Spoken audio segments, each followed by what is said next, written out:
Everybody, welcome to week 190.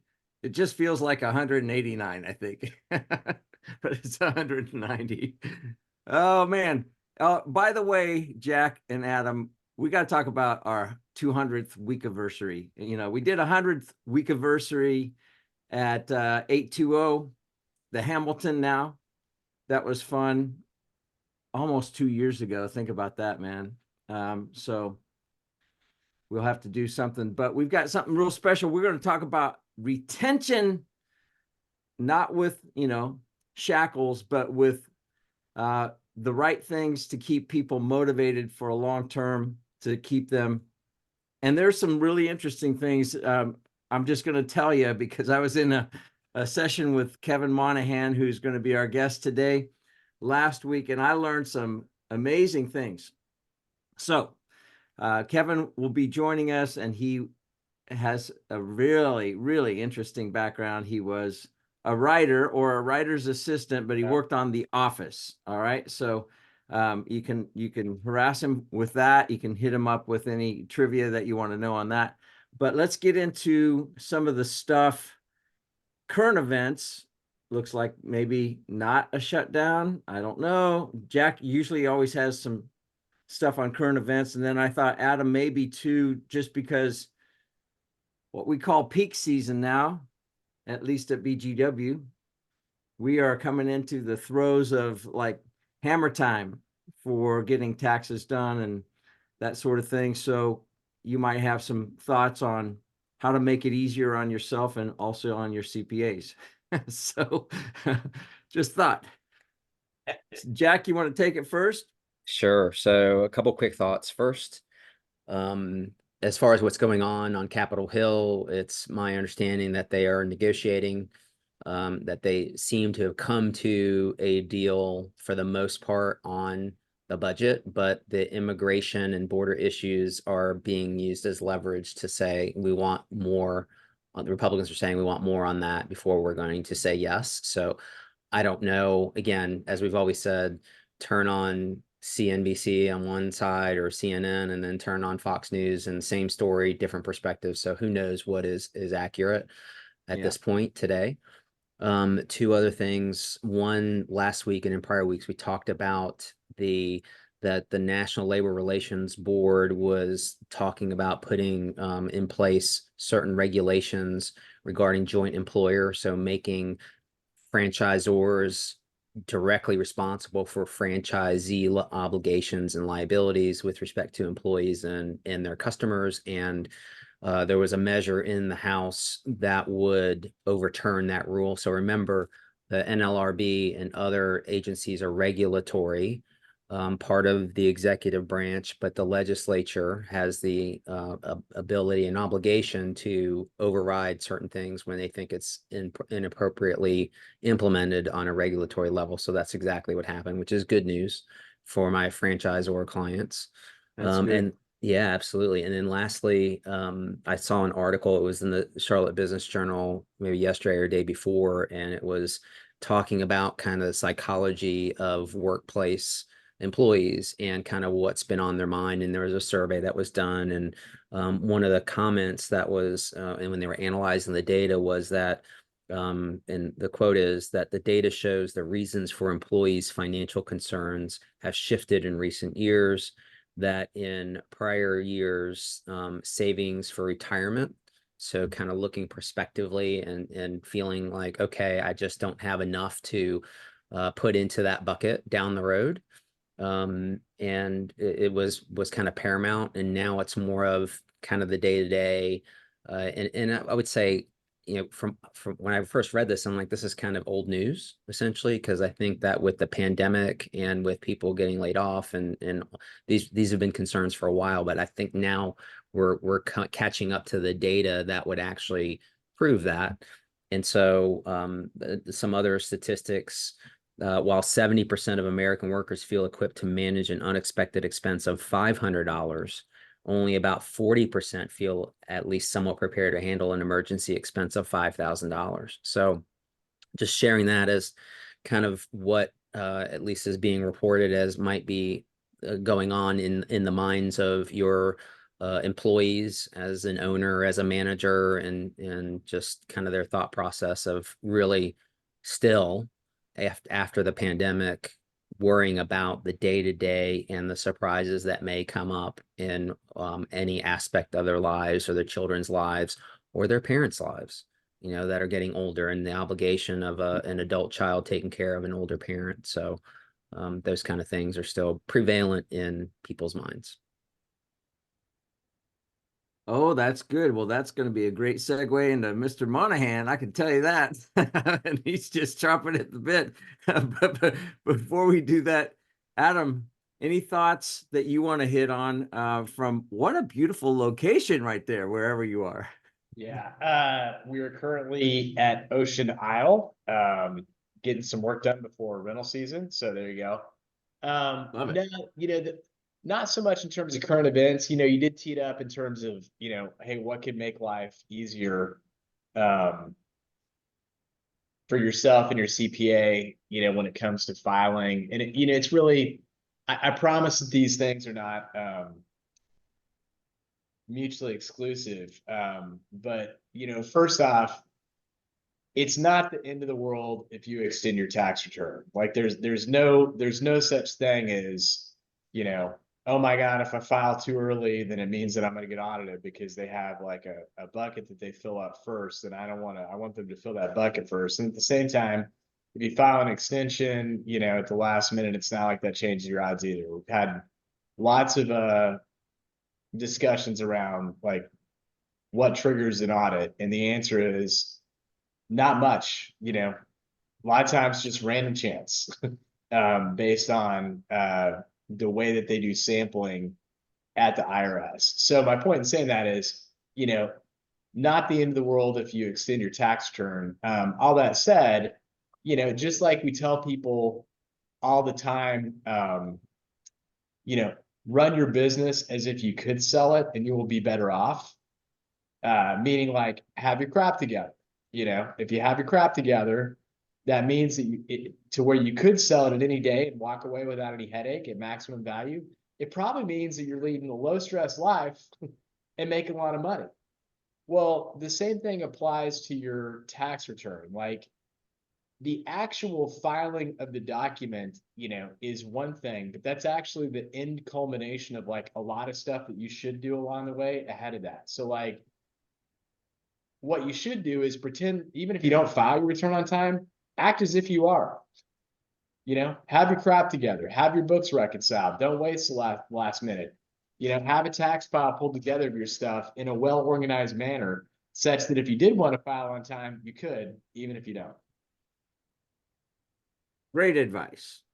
It'll be easier on you, and it'll be easier on everybody that's trying to help you get that stuff done. And Yeah. Gary, a short little plug. If you don't believe Adam when he says that it's not going to cause an audit by filing late, refer back to a prior show with my colleague, former IRS agent who was myth busting at the time Yeah. during that program, that will also say the same thing. And he was actually in the trenches. So yes, that is a true statement. At least two people that I know are saying the same thing.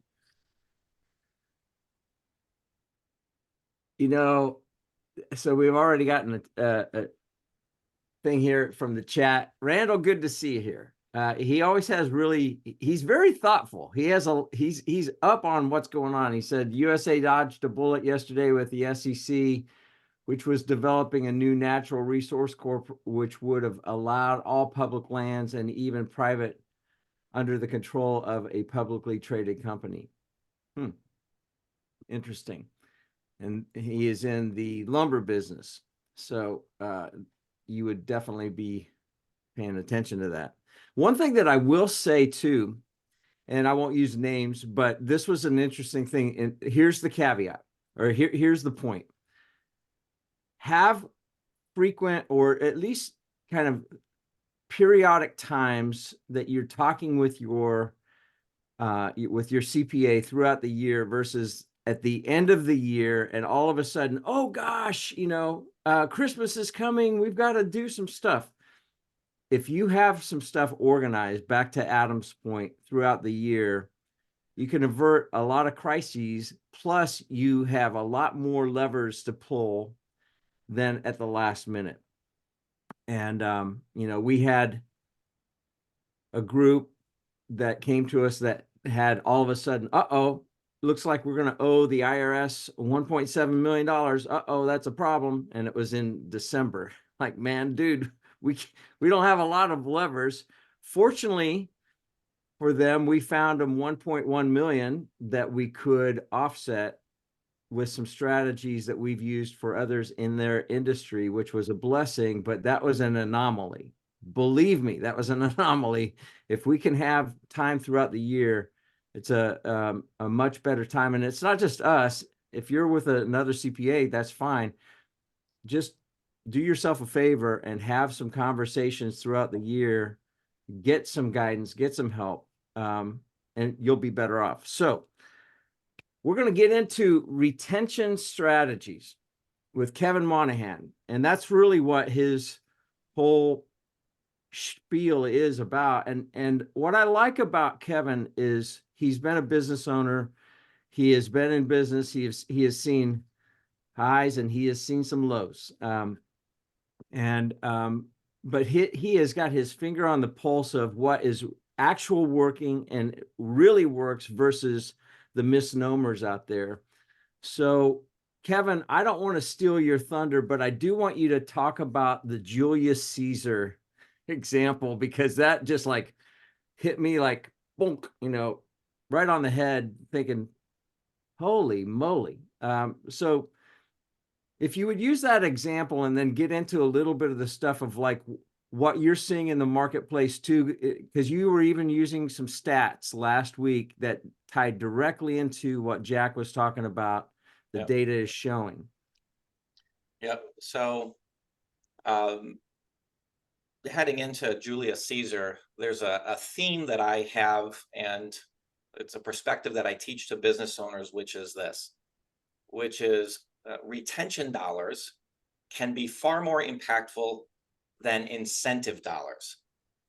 And said another way that might help filter what that means is how you pay can be far more impactful than what you pay. And so exploring that, most of us as business owners, we start with the basic conversation, which is the salary and benefits, and we get those staples in place. Then what we do is we seek to use some type of, well, if this happens, then I'd be in a position to pay you more. And if then bonus, some sort of incentive that then needs some variables to happen. These variables fall into the what I call the what you pay. And today's business owners and society in general is obsessed with what we pay. Right? This is the benchmarking, the equality that we're hearing. I was just speaking in California yesterday, and they had an A player who crushed it, and they were scared to pay him a bonus, and they didn't, because they were worried of how it would look that they paid one person a bonus and not other people. So when we take a look and we dive into the data around incentives, if I take a look at the institutions you would believe in, Harvard Business Review, Daniel Pink's Drive, A Good to Great, which if then bonuses don't work. Alfie Kohn, Punished by Rewards. He has a famous saying that says, there is not a single long-term controlled study that has shown an increase in the quality of work from any rewards system. In other words, there's no data that exists, Jim Collins, Daniel Pink, all these institutions, that says that these things work. London School of Economics took the task of running 9 studies trying to prove them wrong. In 8 of the studies, they found that they did a lot of harm. And in the 9th one, they said it wasn't even worth it. So with that as a background, most of us operate that way. And we operate that way in profit sharing programs, in incentives, in commissions, in equity. And the data behind it just doesn't support it. Even in the Founder's Dilemma, which was a study of 20,000 key players and 10,000 owners, they set out over a decade to find how to favorably and equitably split equity amongst employees or some or all. And what they found was splitting equity was the most stressful of all of the founders' dilemmas. And so I preach retention compensation, which works a little bit different. And let me use the Roman Empire as an example, which was back after the turn of the millennial, I guess it would be, so like 54 BC or so forth. The Republic of Rome was plagued with civil wars. And what would happen was generals like Julius Caesar, Mark Antony, etc., would go out, they would battle. They would, back then it took years to get to battle, so they'd be out for years. They'd come back home to Rome, and they would see that Rome had prospered from their efforts, if you will. And when they got back home, the reward system was usually given out on an ad hoc basis to the generals. So it was, hey, you get this land way over here, and part of the reward was so that they'd have a military outpost over there. But it was, land was prized, power, it was seen as a power and authority and wealth figure back then. And so they would ad hoc give land to generals and the top performers. Well, these people didn't want to go be farmers. They wanted to live in Rome. So what would happen would be they'd be disgruntled and they'd rise up against the government. And Julius Caesar tried to overthrow the government. He was going to take power. And of course, the Senate didn't like that. So they had him murdered. The next to rise to power was Octavius Augustus. Octavius Augustus, fearing the same fate as Julius Caesar, his uncle, said, you know what we are going to do? If you serve for the military for 16 years and you serve in the reserves for another 4, we will then provide 13 years of additional income for you when you're done fighting. And what was interesting at that point in time was they went from always collapsing on civil wars to building the next 400 years of prosperity in the Roman Empire. But what was most interesting was what happened on the battlefield.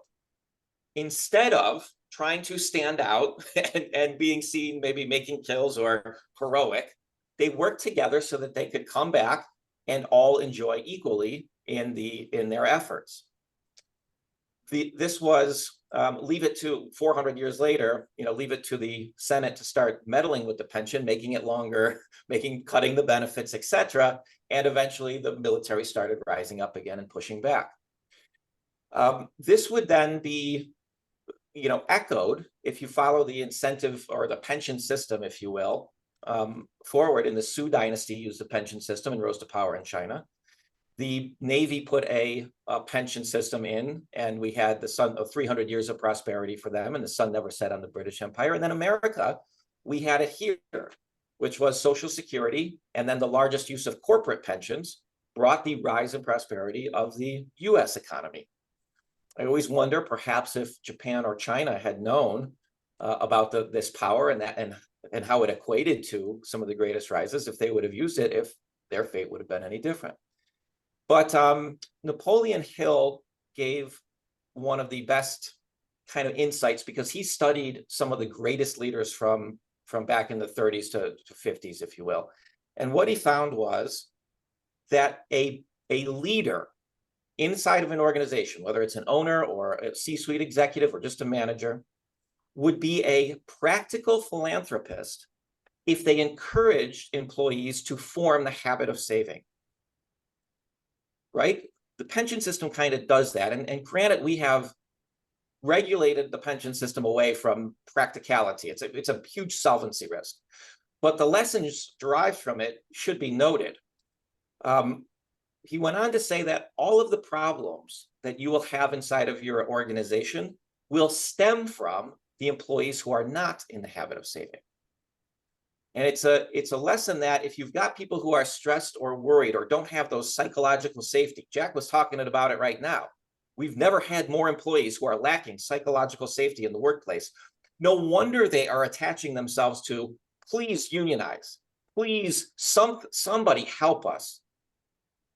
And my argument is, you'd be a practical philanthropist. You'd better yourself and your company's position if you were aware and doing some of the things to promote these types of things with your employees. rise to today. If you take a look at in the presentation with Gary, I actually had the slides, but I showed an example of somebody who was in the Department of Education in New York, just outside of New York City. And if they were in Charlotte, they would be making the equivalent of $44,000 per year. And they had posted on their Facebook page a quote that said, I've been here or I just hit my 15-year mark. Now, granted, this is a mid-40s. The average tenure is 2.2 years. This person's making way under their talent level, if you will. So they're being underpaid. They could make 6 figures easy. But because the Department of Education up there has a pension system in there, she said, halfway to my retirement. And I turn to leaders and I say, this employee just declared that they're going to be with this institution for another 15 years. If you took a look at the Bureau of Labor and Statistics, only 15% of government entities have a pension system, but their average tenure is like 200% what a business owner's average tenure is, just from the infusion or the existence inside of 15%. And then what happened next was even more astonishing, which was you watched all the comments. Every single person was saying exactly how many years they had left. And I argue or make the case that if you wanted to see how powerful this was, fly up to New York City, walk into any school system with the pension, police, or fire, and you will see Harvard graduates in there working there to get their pensions. And so it's a powerful story of you can leverage this type of strategy inside an organization by creating delayed gratification, by using tools that are out there. And you don't, I say there's 6 pillars of compensation. You can use any. Some are more difficult to navigate or take more education to navigate than others. But this style of thinking, creating a delayed gratification win would be very powerful. Adam, can I use you as an example here? Did you start BGW? Was that your creation? Okay. Yeah. Did you make, in the first couple of years, did you have any rough years? What year are we in? Yeah. What you kept pushing, right? Like even if you've lost money or anything else, there was a point when you kept pushing. Now, eventually, did you have this feeling where there was one year where things kind of came together, where you went, yes? And Yeah. was that how describe that feeling? I remember, I'll tell you exactly when it was. It was in 2000, it was in the peak season of 2012. And we had just completed the merger with Wagner Noble, and it brought with it a middle layer of management that I did not have. It's pretty much like me and then a bunch of new people. And there was kind of no middle layer. So one of the benefits of the merger is that it brought a middle layer of talent that we didn't have. And I remember I was talking to my partner at the time, Dale, and it was probably like March, and we both said like, wow, we don't have anything to do. like the team's really on it, and I feel really guilty about that. Now, outside of the worry for other people, how did it feel from a self-accomplishment? It felt great, because I'm like, oh, this is what's supposed to happen. That's fabulous. Yeah. And honestly, for all the struggles, that we've had over the years, including now in terms of a talent shortage, that transition out of the role of being in the weeds of detail reviewing a tax return or even drafting them is not one that I've done, except for friends and family, really since 2012. Unless someone's desperate, for help or needs like a top level look over or something. So it was a great feeling. Yep. And then what year did you start the organization? 2000, effectively 2007. It was fall of 2006. Now, why I ask and what's instructive here is that it took you more than 5 years. Yep. And what's interesting in my world, which is key employee retention is delayed gratification takes longer than 3 years to really set in. And so what we see leaders doing is they themselves can cite the stories and the feelings of delayed gratification. But then what we do is we turn around to our teammates and we say, here's your quarterly bonus or your annual bonus or your this bonus, completely deriving them of the length of time needed to instill the self-accomplishment that a person will derive for, and strive for, to make an impact in what I like motivation.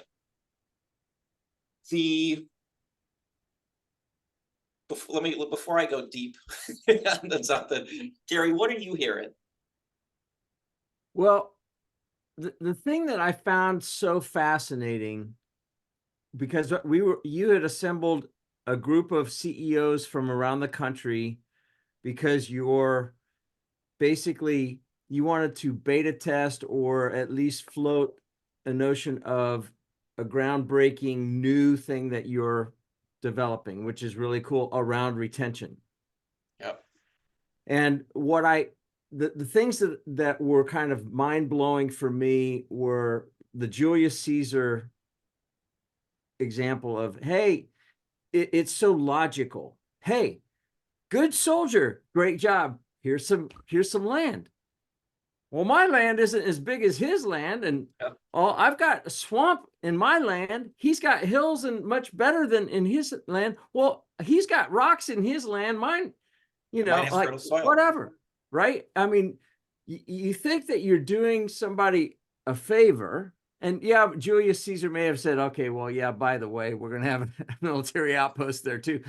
But you think that you're doing somebody a favor. You said, hey, everybody raise your hands for anybody that has instituted incentives, or if you've just done bonuses, how many people had issues where people weren't happy? 100% of the room raised their hands. Yep. It's and here it is it's the focus on what you get paid or what you paid is the wrong line of thinking. It's the wrong game to play, and all of the data says so, but yet we do it over and over and over. My argument is always, most business owners that we work with are in the top enchilada of well-run companies.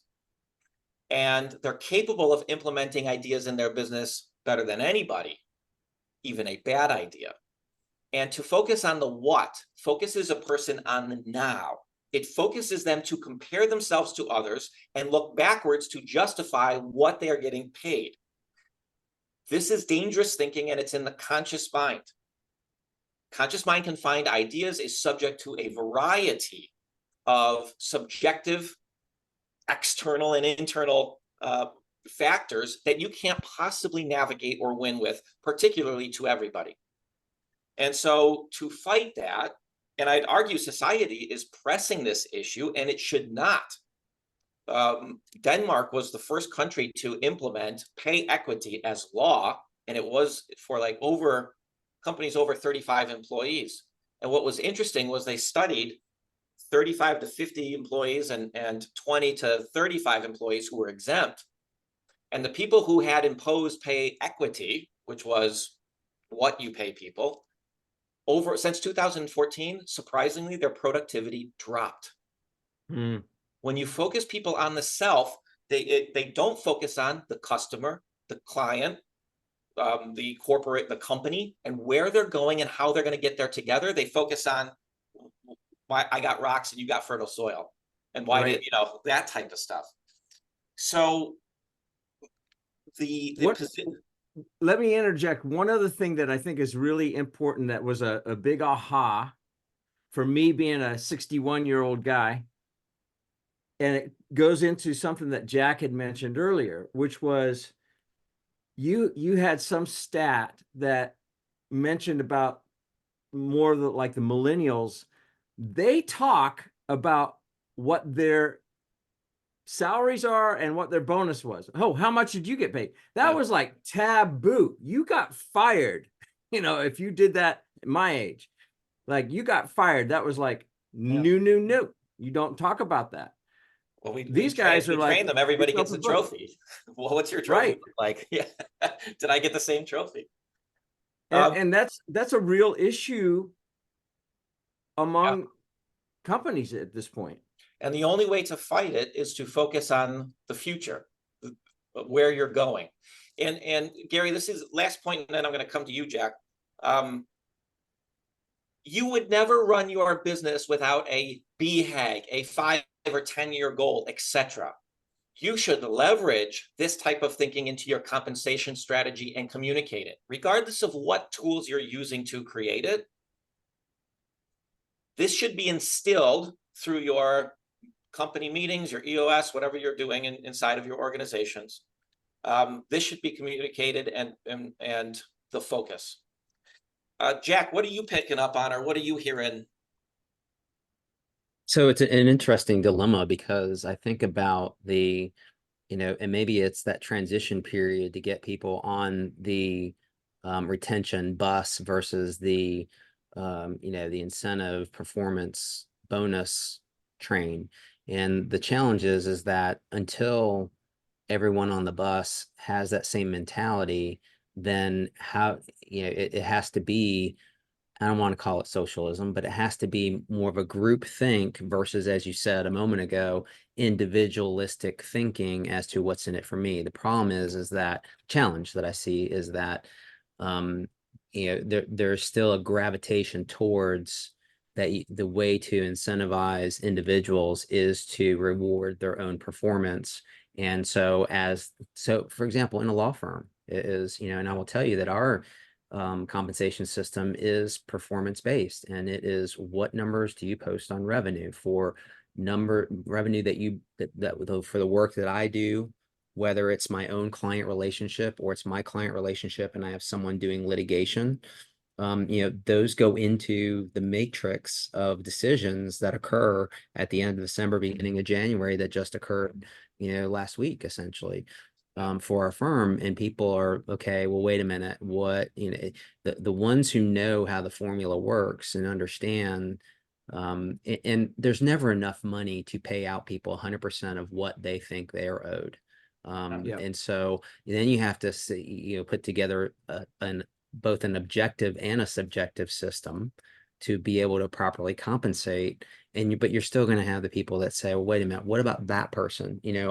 Look at all the wonderful, things that I did that was non-billable for the benefit of the firm that I'm not getting compensated for, because I don't think you took that into consideration on the subjective side of things. So that's the challenge. I think there's such a psychological challenge in implementing and switching to a different mindset in more of a retention mode. Great points. I will say this as well, Jack, is the more professional service oriented an organization is, the more delusional the employee expectation becomes. So it's, there is an incredible amount of difficulty to navigate what is fair for everybody, particularly when you can try, your mind will validate why you should be paid and what revenue producing activities and non-revenue producing activities you can produce. The litigation example was perfect. There are so many times when somebody doesn't close a litigation, they start out and it takes them years to close a litigation, and then they close a big one. And it might be 5 more years before they close another one, but they want the manifestation of their career to be here. And so it's, so that is one point that I took away. The second is it's very difficult to get on the everybody on the bus, on the retention bus. Retention is a swear word to employees. Nobody wants to be retained. In my line of work, which is key people, it is incredibly individually deep and nuanced. Two key people in one organization want 2 different things, and you've got to be able to apply to their circumstances to it. What Gary was a part of is, for the last 8 years, everybody has been asking me one question, which is, this is great for key people, what about everybody else? And so that was what we were developing and trying to tackle, just that, Jack. And we're hopefully about 150 days from having some type of applicable solution. But it is not, you're right, it wasn't easy to navigate that. Let me go into the deep end now to give you some sense of what it takes to navigate that. The reason that when you read... Wait. Yep. Before you do that, you had a Netflix example that also blew my mind. You're talking about they ditched the incentive plan, Oh, yeah. cutting non-performers, and profits just took off, which like, what? You know, like, Yep. So here is Netflix. If you ever wanted to take a look at it, it's a pretty decent Audible book too, and it tackles a lot of the Gen Z, um, which is No Rules Rules by Netflix CEO Reed Hastings. I like that read. Somewhere in the third or fourth chapter was about compensation, which in any autobiography usually is. So what he said was they had incredible turnover problems and stress. And Reed Hastings said he went down to the HR office and he said, what is going on here? And it was something to the tune of, well, John got a 3% raise, but he's mad because Sally got a 4% raise. And he goes, well, why is Sally so mad? Well, Sally's 4% was less money than John's 3%. And it was like you couldn't win either way you looked at it. And they all had all these subjective opinions. And he said, how long does this energy last? Or how long do they complain? And they said they don't like it and complain about it for 9 months. He said, then what happens? He said they stop complaining because their next performance review is coming up, or we have to do it all again. So they start playing nice and trying to look good. And so what Reed Hastings did was he wanted to rid himself of this. So he got rid of all incentives. He said, take their position, go to 100% of that position's pay, go another 10% so that everybody knows they're more than fairly paid for their organization. Managers can go up to 30% more. But what it did was he then said, we're kind of like a sports team. We're going to pay you so well that you know that you can't get an equivalent job elsewhere for the decent pay. So when you're here, let's go. And what they were able to do in that sense was create, by overpaying people, which is a strategy that I see working. I mean, I work with a lot of companies where people are already overpaid and they're still looking to retain. But what it did was everybody stopped thinking about themselves. They think about where they were going, and they were like, well, we're very well paid. We have enough money to create our own delayed gratification. And so that as a strategy works. There are, different levels of what you can do to pay. And one of the ones that I see working well is overpaying employees. Not an easy one to do, not a fun one to think about, but what it does on the back end is it allowed everybody to have enough money and feel more than justified. Then they had the money to save to create their own delayed gratification. yeah. What's So instructive anyway, here, there's thank another. you for Yeah. let me do that. Go back to where you were going to take us. I will. There's one last point that's really a crucial takeaway for everybody on here, what it does psychologically. When you are overpaid, and I'm not saying go out and overpay or that's the only way to do it. This happens to be the example for pillar number one, which is I call pay, bonus, commission. What's very interesting, especially if you are managing people down the line, is that people will fear losing something that they have far more than they appreciate an incentive to make them work harder. So we showed an instance where people were paid the exact same amount of money, but one, they put don't go doing this in America, but the one, they put the money in their pocket first, and if they didn't produce enough, they took the money away. And the other, where it was an incentive, if you do this, then you get this. And what was funny was they were more than 40% more productive when they had something in their hand that they could lose. This is the type of psychology that you should leverage as a leader throughout your organization, which is creating something that people fear losing, because it's a much more powerful motivator than feeling like somebody's trying to control us by influencing us with earning more money. And that's what retention compensation helps you create. Hey, Kevin, quick question. Can you Yeah. cheat and do both? How effective would it be to do both? Which is, here's some money in your pocket, we're going to give you more, but then say, if you don't do it, we're going to obviously not give you the more and take away what we already gave to you. Does that work? Or is that really kind of diminishing the benefit of retention? Most people that I work with are not going to abandon what they've been doing or cannot abandon what they've been doing because it would cause mutiny. But what I always say is what like this is, so this is just kind of a slide to give you an example, is that this is most people's line of thinking. If they're going to pay more money, they should do this. And my line of thinking says, oh, I don't know how I just lost that screen here. That's some fancy tech you got going on there, by Yeah, the way. well, it was too That's fancy. highly impressive. It's too fancy. It doesn't Gary, work. But Gary, what I you gotta say, figure out how we can do that tech. There's That's pretty awesome. you can see it. You can see it on the left-hand side here, where there's two circles down there. So, Jack, I'm a big proponent of having a blend of each. There is some data in short-term spurts that says that incentives can motivate behavior. Most incentives should not be long-lasting standing programs. They should ebb and flow because your company's needs will ebb and flow as you grow, and they should change as needed. But if that incentive fails, that you have retention running behind the scenes, because so many times we see a bonus that's not going to pay off. And what does the employee do because they're so stressed for money? They take a job that just pays them that so that they have the money there. And you're sitting here going, I put 3-4 years into you, and now we didn't hit this bonus because external circumstances, and you're jumping at the first offer to fix that gap. Yeah. Today's incentive is tomorrow's expectation. And I can't tell you how many times we pay an incentive and it goes into their lifestyle. And then it's a huge disappointment if that incentive doesn't pay out the next year. So using BGW and also asking for a friend who's also on this call, because he wishes to remain anonymous at his law firm. To kind of hit Jack's question, in a real world example, because we're struggling with this very topic ourselves, having had the first year of having a kind of truly more formalized bonus program. And now I'm feeling like an idiot, Gary. Why didn't we talk to Kevin in advance? Anyway.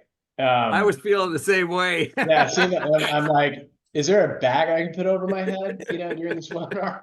But especially when he cited that stat at the beginning of the call of like, by the way, there's never been a study proving. I wanted to get my little nanny boo-boo and say, you know what? There's never been a study proving that tax rates and the debt of the U.S. economy are linked either. But anyway, low tax equals high debt. But we pay within pretty published salary bands that are industry, and like, so I guess in theory, if I walked in tomorrow and said, hey guys, by the way, the new BGW salary bands are, we're going to pay at the 75% range, but we're going to move fast on people that aren't performing, meaning you got to get off the bus, like if you're not performing, you're going to be off the bus. How would you take something back in that scenario? I guess the loss would just be, you just won't be here. Yeah. Or like, are you actually advocating like, hey, but by the way, if things don't go well, you're going to go down to the 50%, level.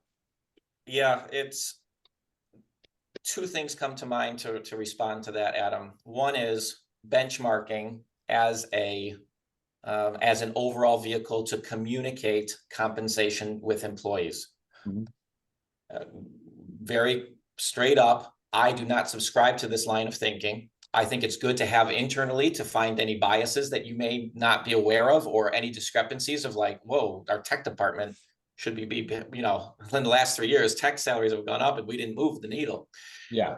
So I like it as an internal mechanism, but it does so much emotional damage when used to communicate and justify or validate somebody's pay. What you're actually doing is you're actually training them to jump at another activity, somebody who will not be looking at that report, or who will validate with more money because a report says how much they get paid. And I use the example of Michael Jordan, which is, could you imagine telling Michael Jordan that he had to get paid the exact same amount as other shooting guards? Yeah, good job. So that was mistake number 2 by Adam. We all make a mistake, by the way, but mistake number 2 by Adam. What's next? So And then there's another, to the second part of that is usually there is not a, retention itself is an art form. It doesn't make sense. And this goes into my deep end comments. It is when you understand retention is baked into our psyche or our subconscious mind in order to work, you can't rationalize with it. And it doesn't take rational tools. Let me give you an example inside of my world when negotiating key employee retention plans, which we average like a signed 13.7 year signed and agreed to retention earnout between ownership and key player. I actually found this out an interesting way, which was other people aren't able to do that as frequently or predictably as we were. And I know this because when COVID hit, I was making a lot of my appointments or meeting people through speaking, and speaking shut down. So I went to buy, kind of like you did. I said, okay, why don't I buy it, merge with another company? Maybe I'll get a better leader than me because of the mistakes I make. But I started talking to compensation companies, and they were getting extremely angry with me because they believed that incentives were the path to retention. And I would say to them, well, if your incentives are so great, just have them sign a contract that says they would give some or all of it back if they don't stay for 10 years. And they go, they'd never do that. And I said, well, that's what I do every time. And it was like a frame break. And I said, what in the world are we doing? So we went in and we interviewed our key players. And I realized that this was psychologically deeper than I thought. Most of the work we were doing was because we were able to attach to a person's subconscious motivators, their intrinsic motivators, rather than the extrinsic motivators, which Daniel Pink outlines in Drive, which are, well, if this happens, then you do that. It's the internal or the subconscious motivators that are far more powerful to a person. And this is why it's individually nuanced. But in my world, in the subconscious mind, there is no time, money doesn't exist, and there is no negative experiences. Those are the rules that are way more powerful to navigate than KPIs. But they sound crazy because we're not used to navigating in an irrational world where these rules apply. But they are 20 times more powerful than logic.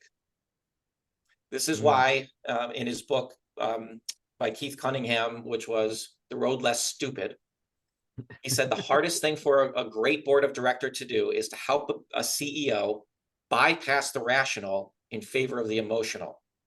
He said it's one of the hardest but most important roles of an effective board member is to help them bypass the rational in favor of the emotional. And that's what retention is all about. And Jack, that's why it's hard to communicate it down the line. And that's why I brought and I'm grateful for Gary for letting us use BGW's awesome space in South End, because it's hip, it's cool. And so, but we had a great time trying to build this out, but they gave me feedback on a system we're trying to get to that can apply this stuff to everybody. And it was funny to watch, like, people take the concept and immediately you can see when people go back into the logic of it. And so it's a fun conversation. And, I hope we get something that can apply to everybody coming up soon here. And Gary's leadership and input has been invaluable and thus far in bringing that. So thank you, Gary.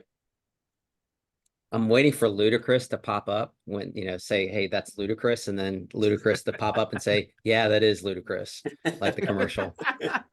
Yeah. So I don't know if I answered the question there, Adam. Was that a good, it was a long-winded explanation of something that I hope answered that in there. Yeah, no, I appreciate hugs, not drugs. There's probably something. There's probably something in there. Let me summarize it easier in something that's more digestible. In order to make retention work, what an organization has to do is put a big win out there. In my line of work, I'm able to do that for an individual, but the company would benefit from implementing this type of thinking. Like, let's use Jack Stack or Walmart's program as an example. What Walmart did during when it was being run by Sam Walton. Incredible book, Made in America. Yep. What Sam Walton did was all effectively, he created a big win by running a stock program, right? So it was, we're going to pay a 6% bonus, but instead of putting it in your pocket, how you pay is more impactful than what you pay. He put it into a vehicle. His vehicle was stock. What that did, so it's just a 6% bonus. That's it. That was a fixed cost to the organization into financial paper. Granted, his stock did very well, so it did a lot of half-day lifting, but over a 20-year period, what that did for the truckers in his industry, which were vital to him meeting the expectations of cost cutting. If you're going to compete on cost, you have to be number one. Otherwise, you should be the highest cost. But what he did was he competed on that cost. He needed the truckers. His truckers averaged over 20 years, while the industry average was 18 months. All that 6% did was create an account for them that after 20 years averaged between like 68,000 or 200,000. But what they noticed was that their friends who had been in the trucking industry for 20 years had less than $700 in their bank account. This type of like communal thinking, it wasn't a pension, but it was something that delayed the gratification of putting it in there. It gave the people, Jack, who needed access to it, they had the ability to go on and sell so they could get emergency funds. So the psychological safety went up. Nobody's spouse would let them get rid of that thing, which if you're going to talk about retention, it ain't about you. It's about their family. And so you want tools that promote that person self-fulfilling for their family, not your company. And the mechanism should be something that creates a big win for them down the future in that line of thinking. By creating a big win, you give them something to look forward to. And now whatever they need to do at the company gets done without an incentive because the big win is 20 times more powerful than the annual win. And you don't need to justify it. They will come up with their own story on why it's important to their family to be providers, to maintain safety and stability. 87% of employees crave safety and stability. The leaders I work with don't think this way. They're able to take risks. They're able to lose money for 5 years and then execute a merger and acquisition so they can then feel good. You would be shocked at how many employees save their 401k in cash. That's how much they crave safety and stability. They don't care that, remember, bypass the rational for the emotional. They don't care about it being rational or in their best interest. They care about the practicality of how it feels. They want to go home to their family. They don't want to go home and study the market so they can emotionally handle it, getting a statement and going, where does my money go? So the trick is create a big win, whatever vehicle you're using. Profit sharing, kind of have to go open book management if you're going to effectively communicate. Profit sharing and equity take an incredible amount of financial education, and 401k too. Take an incredible amount of disclosure and financial education. It is a heavy burden to lift to get people on board with that as a big win. Yeah. The one thing I'd say is, just to simplify it for anybody listening that came in late, this notion of we all run companies with BHAGs, 10-year or beyond, 5-year, 3-year, 1-year goals in that order, but the line is hitting the mountain out. So that's delayed gratification. That's where we're going.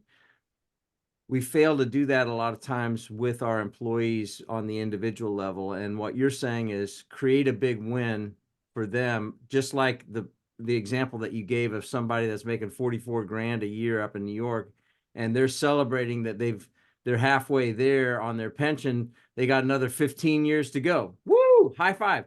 Like, I mean, that's just an amazing thing. And I like that idea of where he used a vehicle. It didn't have to be insurance. It could be a vehicle of a number of things that creates long term. And I will just give this one quick story. A friend of mine his father invested in Walmart, and he was a pauper. I mean, he literally, when his wife died, bought one burial plot and said, dig it twice as deep because I'll be going on top. That's what happened. He had my buddy found a safe deposit box that had original shares of Walmart worth $80 million. 80 million. Well, that stock definitely appreciated, but it kind of ruined their lives, actually. But it really did. I mean, Yeah. he did not believe in delayed gratification, and he just went nuts when he got all that money. But nonetheless, I think that's a big point, though. This whole delayed gratification and this bypassing the rational, because we want to think rationally. We're business leaders. That's how we think. And the emotional, like you got my mind spinning last week, and it's been spinning since. So I'm glad you could join us today. We got a few more minutes. Can I ask a question? Anyway, yeah. While other people are thinking questions. So kind of a juncture of emotional and rational, kind of on the tail end, Kevin, about what happens if it's a 15-year program, an employee passes away, or, is there a vesting mechanism typically in these plans? Is there, let's say, someone is involuntarily terminated? So what happens to these things? Because I would say, okay, from the logical standpoint of things and thinking that there's this delayed gratification, what happens if there's a change in ownership? What happens if they dissolve this pension plan that has been created? So what kind of security do you see in these plans that give the employee that is willing to accept the delayed gratification some security that if something happens out of their control, that they're still going to get it or their family's going to get it? All of those things exist, and from an employee's standpoint, what they really care about, the question that they only ask, business owners ask 7 different questions all the time. Employees ask 1. What's my worst case scenario? They want to know exactly where they stand, whatever the rules are, as long as it's fair and balanced, and there's a lot of nuances to vesting schedules, etc. They just want to know. And as long as they're okay with the terms, they know their worst case scenario. If you fire them, if they quit, and those two can look very different. One can benefit them, one can benefit you. They just want to know their worst case at all points in time. That's their most important filter. And you have to navigate those regardless of whatever tool you're using. Got it. Yeah. Well, we had a good crowd on here today. I was gonna say, Gary, that we probably need another session, like a part 2, to get down deeper into kind of what they look like some of these things that, if we're talking about the emotional, it's like, okay, what is most important to employees these days?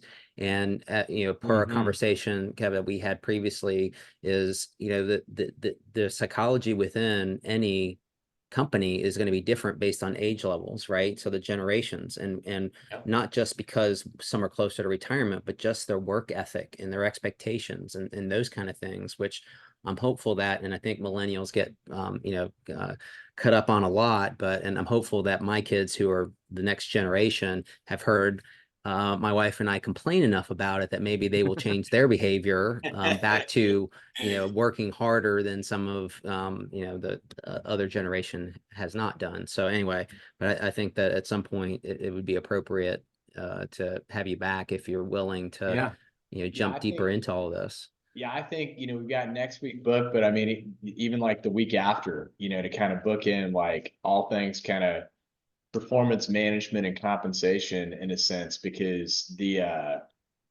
because next week's going to be all around role clarity, to be a good dovetail to kind of bookend this discussion around it, because really it's like, I am asking for a friend, because we really want to make sure that we're not a case study. Yeah. I want to make sure this friend isn't a case study and what not to do, because Gary, we certainly would never be a case study. I mean, it's amazing that, Kevin has validated our line of thinking. Right. We've got it all together. In all aspects, which I say really, sarcastically. Yeah. And it's not because we didn't try our best, everything that we're trying to do is well intentioned, and we really appreciate Correct. it, Kevin. No, and that's the hardest part, is by being generous and good intentioned, it can, for some reason it can fire and miss, and it's not fair to either party. Yeah. No, I like your idea here, Jack. Kevin, are you willing to come back in 2 weeks? I don't have my calendars across the room over here, but I can follow up with you and get a time on the books for we'll get you back on if you're in town and not speaking somewhere on the other side of the country. That'd be great. Kevin, thank you so much for joining us. You're so engaging. Clearly you know this space extremely well, and it's backed up by data for all of us that need rational thinking to circumvent our emotions. So anyway, let's see. We got one more thing that just came in here. My experience has shown there's also a disparity between blue collar and white collar workers too. Curious to hear other perspectives. All right. Yeah. So let's tee that up as part of that, Kevin. Yep. Or when we do that. So David, you bring up a great point. Thanks for weighing in. Really good crew today. Thank you. Next week, week 191, Cindy Gave going to be joining us. Is that right? That's right. She's awesome. She has really helped us on some stuff. And so we'll go into role clarity and that sort of thing. Removing ambiguity is a good thing. So anybody that came on late, we'll put this up on the BGW CPA YouTube channel, and Shoemaker Law has their own as well. So wishing you guys a great day, and thank you again, Kevin. Your blessing. You got it. Thank you for having me. Thank you, Kevin. Appreciate it. All right, you, see y'all. guys. See you. Bye-bye.